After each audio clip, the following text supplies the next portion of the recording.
Good morning, students. All of you, welcome to the class. In this class, we are going to discuss about biomolecules. Biomolecules means the molecules which are not having the living nature, that is, non-living molecules, but that causes to living nature of biological systems. Such molecules are called as biomolecules. And here we are taking two types. One is important biomolecules and other biomolecules. First one, carbohydrates, proteins, and nucleic acids. And we also discuss about vitamins and hormones. In our chapter, we are not going to discuss about lipids. So first coming to the carbohydrates. What are carbohydrates? Carbon and hydrated. The molecule which is having the formula like carbon and hydrate. For example, if you see the formula CX H2O taken Y times. So this is the general formula for carbohydrates according to the previous definition. Carbon with a hydrated. If you observe the molecule, glucose or fructose, the formula is same C6H12O6, or that can be represented as C6H2O taken 6 times. If you observe this general formula CXH2O taken Y times, here if X is replaced with 6 and Y is replaced with 6, then we will get the formula C6H2O taken 6 times. So glucose and fructose are obeying the general formula CXH2O taken Y times. So glucose and fructose, they are considered as carbohydrates. If you take the sucrose, C12H22O11, that is represented as C12H2O taken 11 times. Here X value is 12, Y value is 11. So glucose, fructose, sucrose, all these are obeying the formula CXH2O taken Y times. These are hydrates of carbon. But some of the molecules, they are not obeying the general formula of carbohydrate, but still they are acting as the carbohydrates. For example, if you observe the example Ramenose, the formula is C6H12O5. It does not satisfy the general formula of carbohydrate, but still it is a carbohydrate. So the definition of carbohydrates is redefined. And one more example, if you observe acetic acid, the formula is CH3COOH.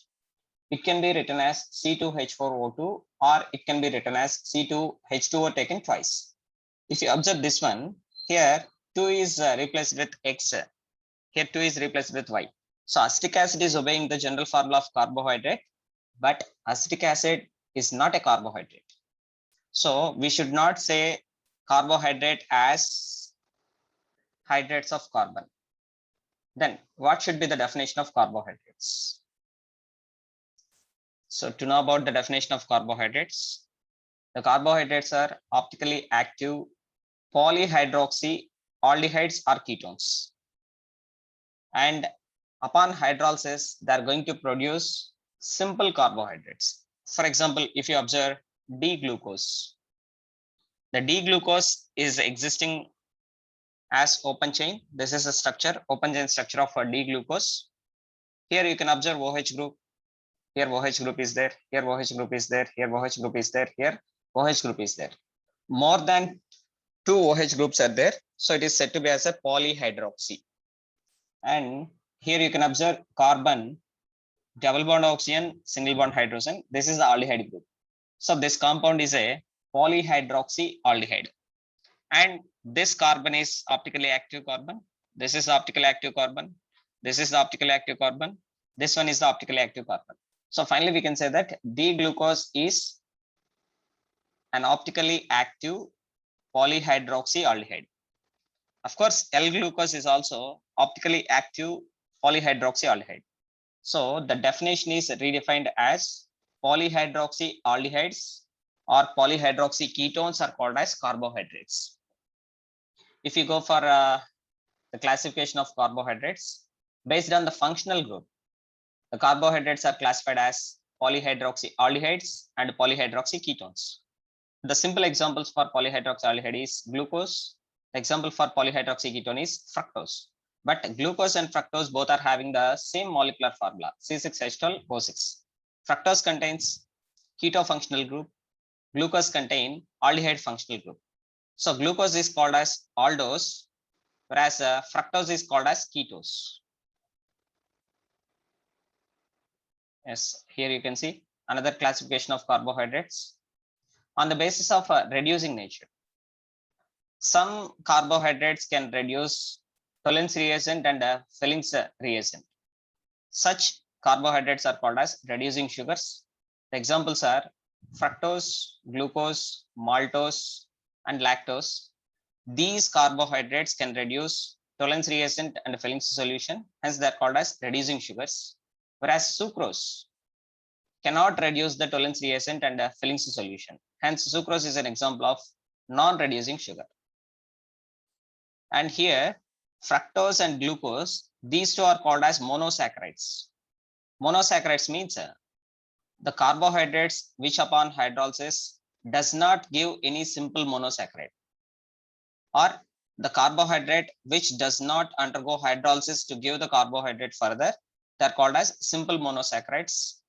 Glucose and fructose are the examples of simple monosaccharides, and these two are acting as reducing sugars, whereas maltose, lactose, and one more is there, galactose. Here it is not given. In your NCERT textbook, you can observe maltose, lactose, and galactose. They are the disaccharides. They can undergo hydrolysis to produce two simple monosaccharides, and they can reduce Tollens reagent as well as Fillings solution. Hence, these are the examples of reducing sugars. And one more thing, simply you can remember, all monosaccharides are the examples of reducing sugars. Next, another classification of carbohydrates on the basis of number of carbon atoms. For example, if any carbohydrate is containing 3 carbons, that is called as triose. If any carbohydrate containing 4 carbons, that is called as tetrose. If any carbohydrate containing 5 carbons, that is called as pentose. If any carbohydrate having 6 carbons, that is called as hexose. And if the carbohydrate is having aldehyde functional group, then the carbohydrate is named as aldose. If the carbohydrate is having ketone functional group, then it is called as ketose. And the carbohydrate with 4 carbon atoms, and CH4 group, then it is called as aldopentose. The carbohydrate with 5 carbon atoms and with a keto functional group, then it is called as ketohexose. Next, classification of carbohydrates on the basis of number of products of hydrolysis. Already I said monosaccharides that does not undergo hydrolysis to produce simple monosaccharides. So monosaccharides examples are glucose and fructose, and as well as ribose. These 3 carbohydrates does not undergo hydrolysis, whereas oligosaccharides, they undergo hydrolysis to produce 2 to 10 simple monosaccharides. Examples for oligosaccharides are sucrose, maltose. Whereas polysaccharides, the polysaccharides upon hydrolysis, they give more than 100 units of monosaccharides. They are called as polysaccharides. Examples starch, cellulose, glycogen. Next is monosaccharide. Already we discussed glucose and fructose are the examples of monosaccharides. But glucose contain aldehyde functional group with 6 carbon atoms, including the functional group carbon. Hence it is called as aldohexose. Whereas fructose is containing ketone functional group, including with 6 carbon atoms. Hence it is called as ketohexose. Whereas mannose and galactose, they are also the examples of aldohexoses. Here structures are given. Just you can take the screenshot. All of you please take the screenshot. Practice these structures. In your examination, they will give the structure. You have to identify the name of the molecule. Glucose, fructose, and galactose. If you observe the glucose, it is a 6-membered ring. Here oxygen is there. Here this is the corner indicating a carbon atom.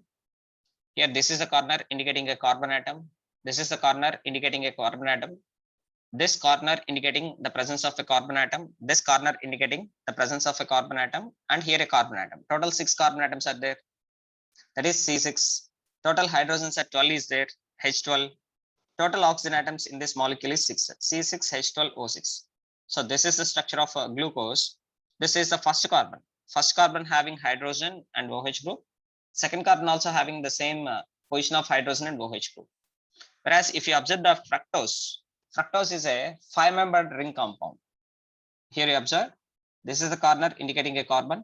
First, this is the first carbon, second carbon, third carbon, fourth carbon, fifth carbon, and sixth carbon. The molecular formula is same, C6H12O6, but the arrangement of atom is different and the functional group is different. Here, we are going to have keto functional group in the fructose, whereas in the glucose, we are going to have aldehyde functional group. But these structures are indicating cyclic structures, not the open chain structures. And this is about the structure of galactose. If you observe glucose and galactose, see the first position. Here, OH group is present at the top, hydrogen is present at the bottom. Here, hydrogen is present at the top, OH group is present at the bottom. Whereas remaining positions, if you observe galactose and glucose, second position, having hydrogen and OH group at top and bottom. Here also same. Second carbon is having hydrogen and OH group at the top and bottom. So the remaining arrangement of atoms is same in the case of glucose and the galactose. But in the case of first carbon atom, the OH group is present at the top and hydrogen is present at the bottom in the case of galactose. In the case of glucose, hydrogen atom is present at the top, OH group is present at the bottom. That is the difference between glucose and galactose. And the preparation of glucose, already we discussed in the classroom itself. Just go through your notes for the preparation of glucose. Glucose can be prepared from cane sugar. Cane sugar, that is the sucrose C12H22O11. Upon hydrolysis in presence of an acid that produces glucose as well as fructose. And here, the cane sugar is known as sucrose. This is called as invert sugar. And this is a commercial method of preparation of glucose by taking starch or cellulose. The formula is C6H10O5 taken n times. Upon hydrolysis in presence of an acid that produces glucose only. So for the preparation of pure glucose, we are using a starch or cellulose. And the optimum conditions required are 393 Kelvin's temperature, 2 to 3 atmospheres pressure. And here we are going to discuss about the open chain structure as well as a closed chain structure of glucose. First, coming to the evidence of glucose structure, the molecular formula of glucose is known as C6H12O6. And when the glucose is going to be heated with hydrogen iodide, it is going to produce N-hexane. Actually, here we have to write small n. That is normal hexane, N-hexane. The preparation of N-hexane or the formation of N-hexane is indicating that glucose is having 6 carbon atoms in a straight chain. When the glucose is reacted with hydroxylamine, it is going to produce an oxime indicating the presence of aldehyde functional group. When the glucose is going to react with hydrogen cyanide to produce cyanohydrin, then again it is indication for the presence of aldehyde functional group. So from this reaction, we can understand that glucose is going to contain aldehyde functional group. And here, when glucose is reacted with bromine water, aldehyde group is going to be oxidized to carboxylic acid. So aldehydes on oxidation gives carboxylic acids. So this reaction is indicating that the presence of functional group is aldehyde in glucose. And the glucose is containing aldehyde functional group. It undergoes oxidation with mild oxidizing agents. Whereas ketones does not undergo oxidation with mild oxidizing agents.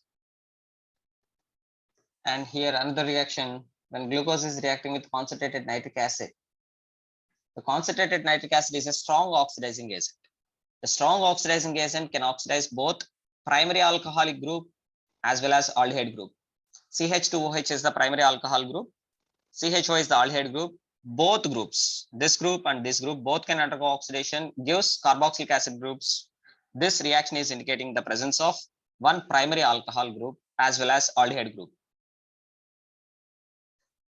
When aldehyde, that is glucose, is reacting with acetic anhydride in presence of pyridine, it is going to give pentaester, indicating the presence of 5 hydroxy groups or 5 alcohol groups.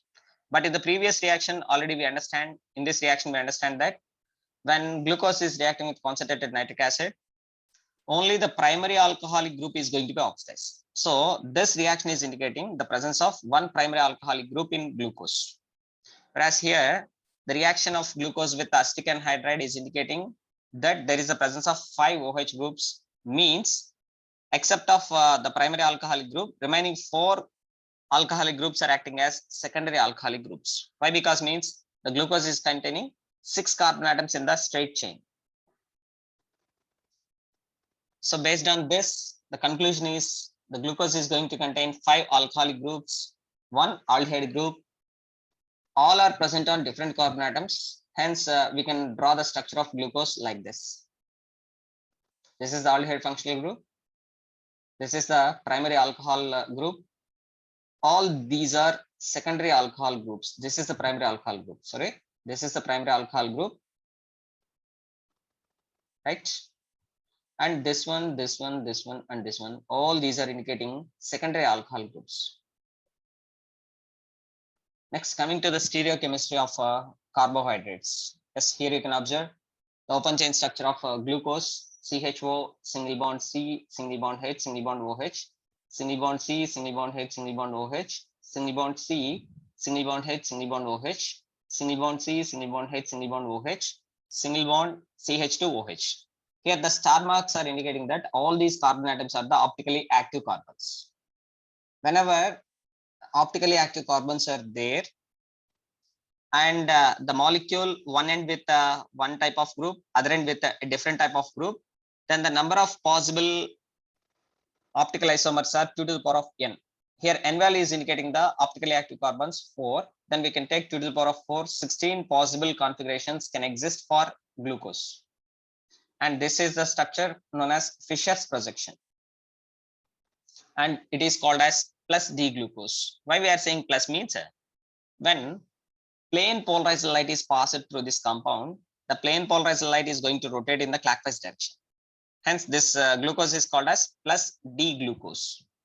Why we are saying D glucose means if you observe this part is just like that D glyceraldehyde.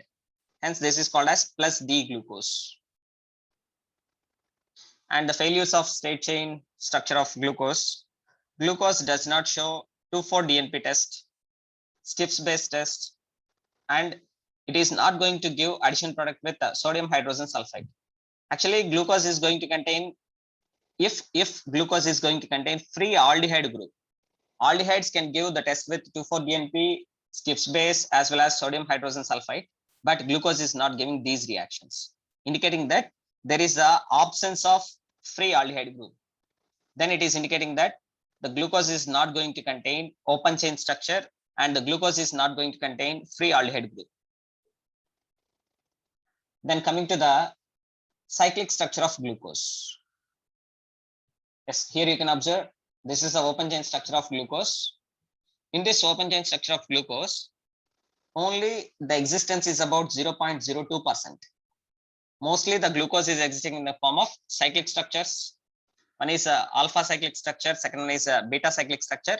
Alpha cyclic structure is about 36%, beta cyclic structure is about 64%. Here the first carbon and this is a fifth carbon. Between first carbon and fifth carbon, this is a bond, single bond. Actually, you have to understand this is as a single bond. This is completely a single bond. Oxygen, again, this is completely a single bond. So where the linkage is present, the linkage is present between C1 carbon to C5 carbon through an oxygen atom. So there is no free aldehyde group is present in glucose, and this structure is indicating alpha D glucose, whereas this structure is indicating beta D glucose. The proofs for a cyclic structure of glucose. While ring formation generally takes place between 5 and 6 member rings, here you can observe first carbon and fifth carbon. This is the oxygen atom going to be bond with first carbon and fifth carbon. That is, the linkage is called as C1-C5 linkage. And the observations, alpha and beta forms are known as epimers of each other at C1 carbon atom, whereas anomers means Anomer is a special type of epimer that differs in configuration, especially at the hemiacetal or acetal carbon atoms. If you take the examples alpha D-glucopyranose and beta D-glucopyranose, these two are the examples of anomeric forms of glucose. Generally, hemiacetals are unstable, but in 5 or 6 membered rings, they becomes extremely stable. Epimers and anomers are both are known as diastereomers. Yes, here you can take the screenshot for cyclic structure of glucose. This is the Haworth projection of alpha D glucose. This is the Fischer projection of alpha D glucose. Take the screenshot.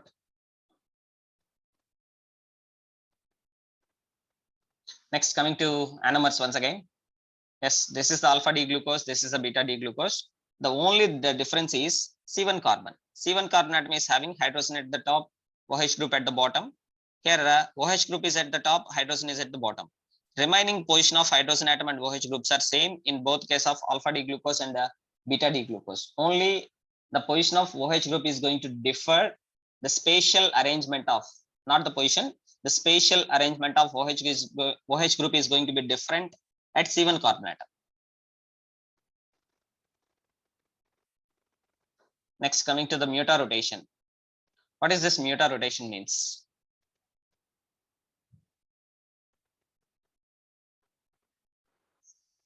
This is the alpha D glucose. Here OH group is present at the bottom at the first carbon. Here the OH group is present at the top. A spatial arrangement of OH group is at the top at first carbon. This is the beta D glucose. These two are going to be in equilibrium with each other after some time. The specific rotation of pure alpha D glucose or beta D glucose changes over the time to reach equilibrium value. This phenomena is called as mutarotation. The specific rotation of alpha D glucopyranose is plus 112.2 degrees, and the specific rotation of beta D glucopyranose is plus 18.7 degrees. The optical activity at the equilibrium is plus 52.7 degrees. Next, coming to the fructose. Fructose is an example of ketose, because fructose is going to contain ketone functional group. See this open chain structure of fructose. Here at the second carbon, you can observe double bond O. That means C double bond O. So fructose is containing ketone functional group with 6 carbon atoms. Hence it is called as ketohexose. And it is a levose. Levose means whenever we pass the plane polarized light into this compound, the plane polarized light is going to rotate in the anti-clockwise direction. Hence it is indicating that it is a levose. And the fructose is written as D minus fructose. Why we are writing minus? The minus sign is indicating that it is a levose. This is a hyphen symbol. This is a hyphen symbol. So fructose is generally represented as D hyphen minus hyphen fructose. Anomers of fructose. Let's see these two structures of fructose. Closed chain structures of fructose. This is the open chain structure of fructose. These two are the anomeric forms of fructose. The anomeric forms of fructose differ at C2 carbon atom. This is the C2 carbon atom. The C2 carbon atom is having OH group on the left side. Here C2 carbon atom is having OH group on the right side. So the anomeric forms of fructose differ at C2 carbon atom. The anomeric forms of glucose differ at C1 carbon atom. And these two are the, this is the Haworth projection. This is the Fischer projection, and both are indicating cyclic structure of fructose. And this is similar to furanose. Hence it is called as, fructose is called as furanose. Yes, here you can see alpha D fructofuranose, beta D fructofuranose. These two are also the examples of anomers. They differ at C2 carbon atom. See this C2 carbon atom.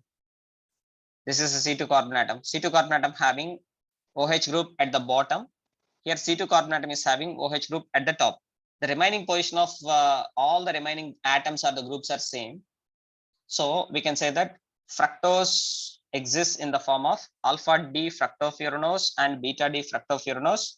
These two differ in the spatial arrangement of OH groups at the C2 carbon atom. Hence these are also known as anomeric forms of fructose.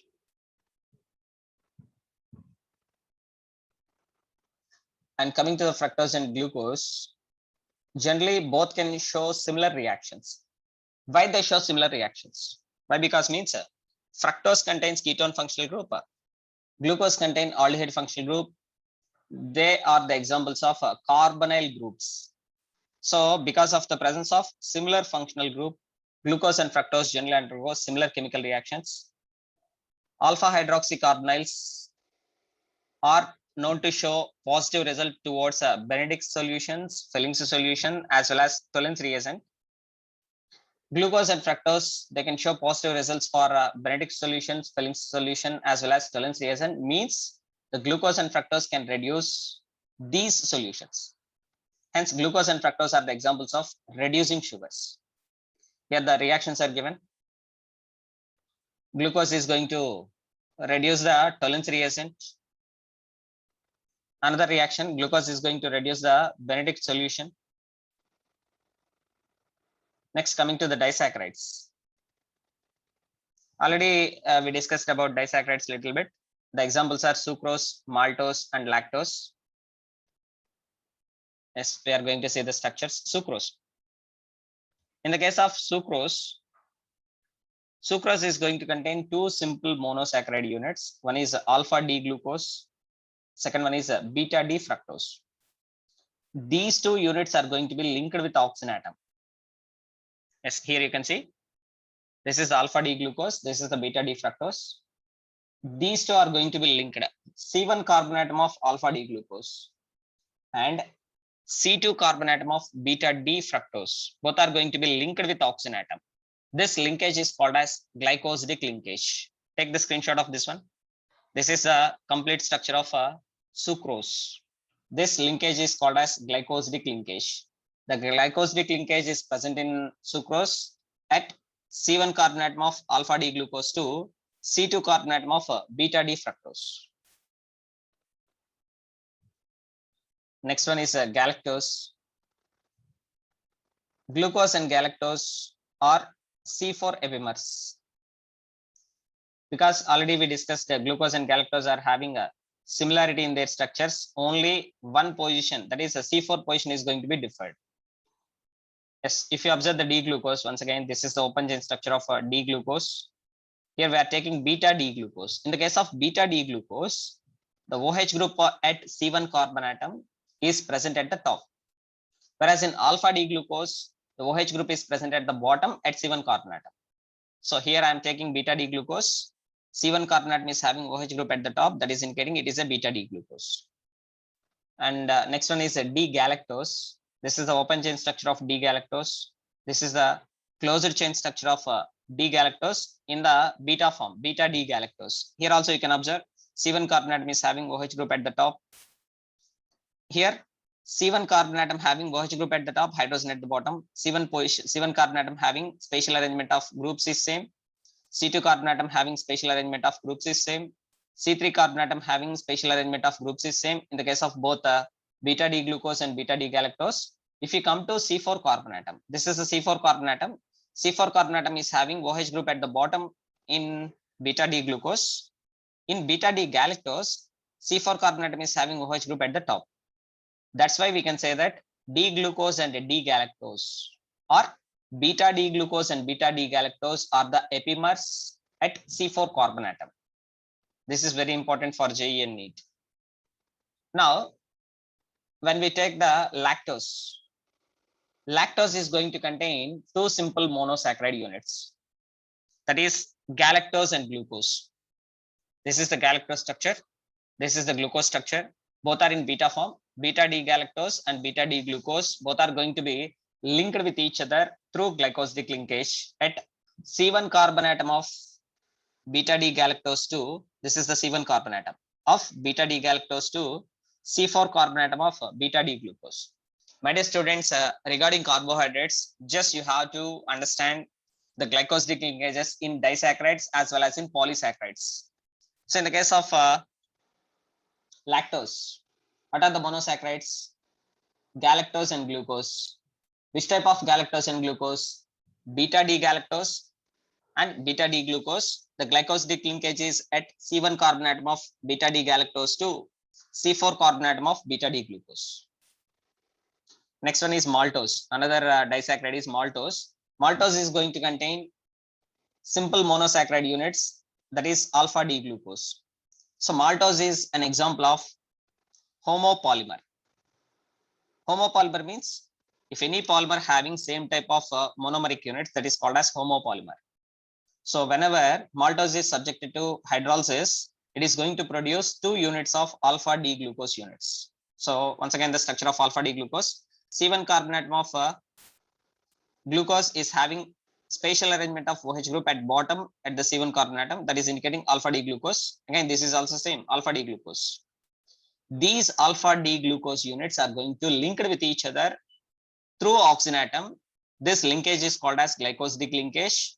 The glycosidic linkage in maltose is present at C1 carbon atom of alpha D glucose to C4 carbon atom of alpha D glucose. In maltose, hemiacetal of alpha D glucose get converted to acetal, but the hemiacetal of other alpha glucose is intact. So maltose reduces Tollens reagent, Benedict solutions, Fillings reagent. So maltose is an example of reducing sugar. So that is all about disaccharides. Next, coming to the polysaccharides. Examples for polysaccharides are starch, glycogen, and cellulose. Starch is going to contain 2 parts. One is amylose and amylopectin. Yes, here you can see the properties of amylose and amylopectin. Amylose contain straight chain structure, whereas amylopectin contain branched chain structure. Amylose contains C1 to C4 bonding, whereas amylopectin contain C1 to C4 bonding as well as C1 to C6 bonding. Amylose is water soluble, whereas amylopectin is water insoluble. Amylose contain 15 to 20% of starch contains amylose. 80 to 85% of starch contain amylopectin. So because of more percentage of amylopectin, starch is insoluble in water. Amylose, just if you take the amylose, here you can see the glycosidic linkage, alpha D glucose units are present. C1 carbon atom of 1 alpha D glucose unit is linked with C4 carbon atom of another alpha D glucose unit. So this is the complete polymeric structure of alpha D glucose units from C1 carbon atom of 1 alpha D glucose unit to C4 carbon atom of another alpha D glucose unit. Again, C1 carbon atom of alpha D glucose unit to C4 carbon atom of alpha D glucose unit. So the glycosidic linkage present in amylose is C1 carbon atom of alpha D glucose unit to C4 carbon atom of alpha D glucose unit. Whereas in the amylopectin, this is the C1 carbon atom of alpha D glucose unit. This is the C4 carbon atom of alpha D glucose unit. Of course, here you can observe C1 carbon atom of alpha D glucose unit that can link with C6 carbon atom of alpha D glucose unit. This is the C6 carbon atom. So this one and this one both are going to branch with each other through oxygen atom. So amylopectin contains, here you can see, amylopectin contain which type of bondings? C1 to C4 glycosidic linkage as well as C1 to C6 glycosidic linkage, because amylopectin is branched chain structure, whereas amylose is a straight chain structure. It contain only C1 to C4 bonding.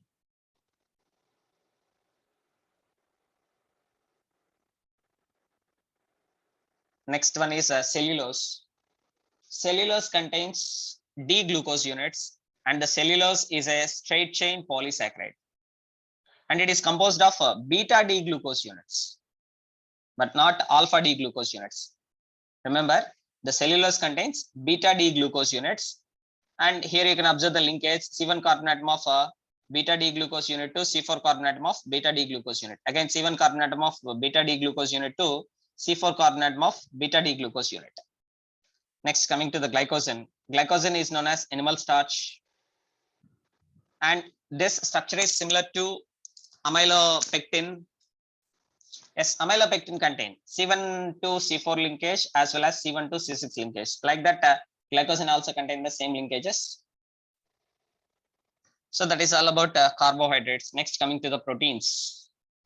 Proteins are the polypeptides with more than 100 amino acid residues having molar mass greater than 10,000 atomic mass units. Such type of molecules are called as proteins. And some exceptions are there. The exception is in the case of insulin, the insulin contain only 51 amino acid. Still, insulin is considered as a protein. And the proteins are the polymers of alpha amino acids. Here you can see the alpha amino acid. Amino acid is containing amine group, single bond NH2, as well as acid group, that is single bond COOH group. COOH group is acting as the functional group. Functional group adjacent carbon is alpha carbon. Alpha carbon containing NH2 group, alpha amino acid. Here, once again, the point, proteins are the polymeric forms of alpha amino acids. And most of the alpha amino acids exist as L amino acids. Here you can see the structure of L amino acid. And here you can observe the classification of amino acids. Amino acids are classified into two types: essential amino acids and non-essential amino acids. Already explained in the classroom itself. Once go through the table of amino acids in your NCERT textbook. Total amino acids are available at 20. They are classified into two types: essential amino acids and non-essential amino acids. Once check your notes for essential and non-essential amino acids and their common names. Take the screenshot of this one. D amino acid and L amino acid. Polymers, proteins are the polymeric forms of L amino acid. Here L amino acid is indicating the amine group is present at the left hand side. This part is indicating amine group that is present at the left hand side, and the star is indicating it is optically active. Coming to the classification of amino acids, already explained essential and non-essential. Essential means these amino acids cannot be synthesized by the body. They can be taken through the diet. Non-essential means the amino acids can be synthesized by the body itself. No need to take through the diet. They're called as non-essential amino acids. And the amino acids are also classified into acidic, basic, as well as neutral. If number of COOH groups are more than NH2 groups, that is called as acidic amino acid. Examples are glutamic acid and aspartic acid. And some are having equal number of COOH groups and NH2 groups, that is neutral amino acid. Example is glycine and alanine. And some amino acids are basic in nature, where the NH2 groups are more than that of COOH groups. They are basic in nature. Examples are lysine and arginine. Zwitterion means in the amino acid, the carboxylic acid group contain H plus ion that is ready to lose H plus ion. And amine group is going to contain nitrogen with one lone pair that is ready to donate the lone pair. As a result, from nitrogen, the lone pair is going to accept a proton from carboxylic acid. Then carboxylic acid group becomes as CO minus. Amine group becomes as NH3 plus. If any molecule having opposite ions at both ends, that ion is called as zwitterion. So amino acids exist in the form of zwitterions. All the amino acids are optically active except of glycine. In the case of glycine, here the R is replaced with, actually here we have to take R, the residual group. The residual group is replaced with a hydrogen. Then this carbon is optically inactive. Actually here the star is given. We should not take the star here. It is optically inactive carbon. Glycine is an example of optically inactive amino acid. Very, very important for NEET. Yes, already we discussed about basic nature, acidic nature, and neutral nature of amino acids. Just once go through the textbook and notebook. Next, coming to the peptide bond. If any two amino acid molecules are going to condense with each other, condensation means formation of a large molecule by the elimination of small molecule. Suppose here I am going to take a glycine and this is alanine. These two are the two amino acids. When they are going to condense, removal of small molecule, water molecule is going to take place. Then we will see a formation of single bond C, double bond O, single bond NH group. Single bond C, double bond O, single bond NH bond. This bond is called as peptide bond. So this is called as glyala peptide. In this peptide, how many peptide bonds are there? One peptide bond is there, and it is containing two amino acids. So this is called as a dipeptide. Dipeptide contains one peptide bond. Tripeptide contains two peptide bonds. Tetrapeptides contain three peptide bonds. Next, coming to the shape of the proteins. Proteins are classified into two types, fibrous proteins and globular proteins. Fibrous proteins, they contain long chains, whereas globular proteins, they are available in the form of folded structures, three-dimensional structures. Examples for fibrous are keratin and collagen. Examples for globular proteins are hemoglobin, insulin, and enzymes. Fibrous proteins are insoluble in water because they are not going to form hydrogen bondings with water. Whereas globular proteins, they are soluble in water, they can form hydrogen bondings with water. The role of fibrous proteins is the collagen in bone and cartilage, keratin in fingernails and hair. Whereas globular proteins, they are very useful in metabolism. Coming to the structures of proteins, proteins are having four types of structures. That is a primary structure of protein, secondary structure of protein, and tertiary structure of protein. The secondary structure of protein exists as alpha helical structure as well as a beta pleated structure. In the alpha helical structure, we can see the intramolecular hydrogen bondings, whereas in the case of beta pleated structure, we can see the intermolecular hydrogen bondings. So the primary structure of protein, this is a primary structure, the general example for an amino acid. All these are the amino acids, they are linked with each other to give a polypeptide. The polypeptides are called as amino acids. Yes, remaining all these things already explained in the classroom itself. Once check your notes. This is the alpha helical structure of protein. In this alpha helical structure, within the molecule itself, you can see the hydrogen bonding. So alpha helix, the hydrogen bonds are intramolecular, whereas in the beta pleated structure, the hydrogen bonds are intermolecular.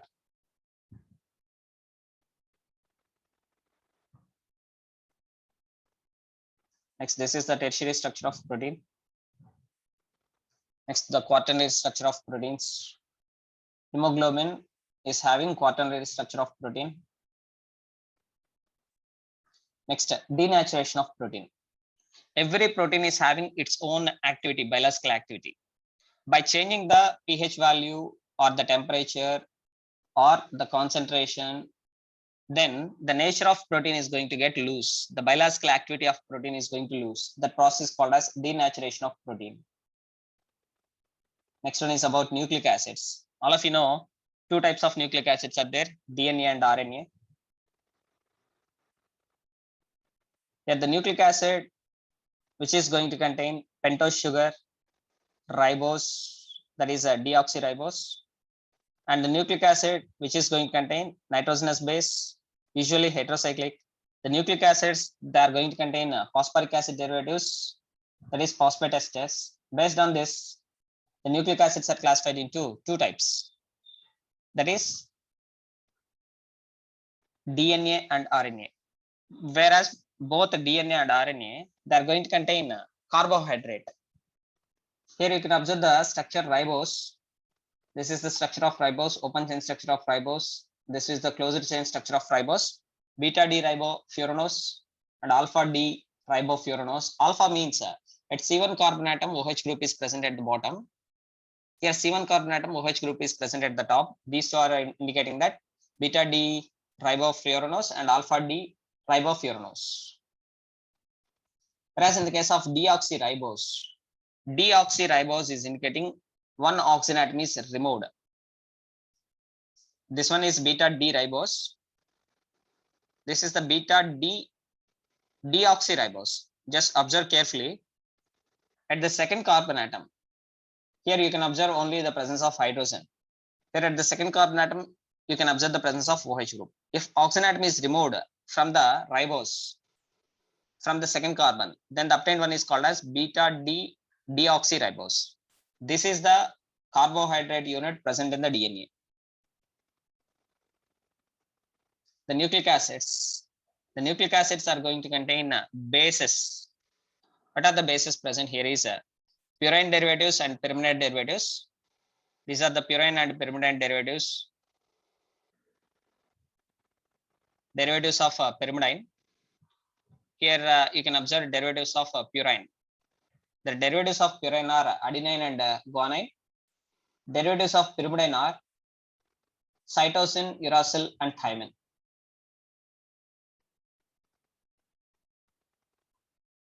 Nucleosides means, what is a nucleoside means? If any base is bonded with a sugar, then it is called as nucleoside. If any base is bonded with sugar and phosphate ester, then it is called as nucleotide. When the nucleotides undergoes polymerization, that is called as polynucleotide. That is called as a nucleic acid. Yes, here you can see some of the structures of nucleic acids. Yes, DNA and RNA. Nucleic acids, one is DNA, second one is RNA. RNA contains ribose, DNA contains 2-deoxyribose. DNA is going to contain guanine and cytosine, as well as the DNA is going to contain adenine and thymine, AGCT. The bases present in DNA are AGCT, adenine, guanine, cytosine, and thymine. Just if you observe here, if you observe this thymine, whether thymine is an example of purine derivative or pyrimidine derivative. Just you can see the bases here. Thymine is an example of pyrimidine derivative. Remember this one. Thymine is an example of pyrimidine derivative. Yes, coming to the structures of RNA. RNA is going to contain 4 bases.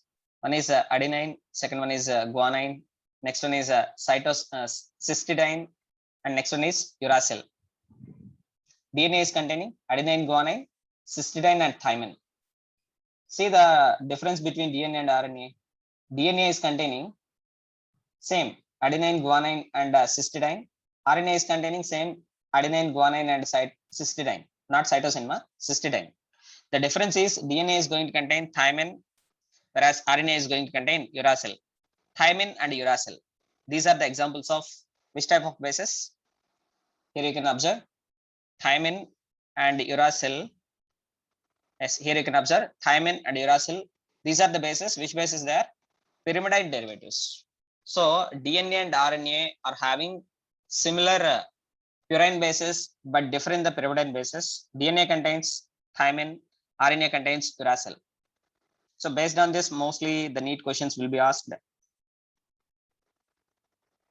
Just go through your notebook once. Already everything is explained in the notebook. As the linkage is present between 3' and 5' carbon atoms, the linkage is called as 3' 5' phosphate linkage. That gives the polynucleotides. The polynucleotides are called as nucleic acids.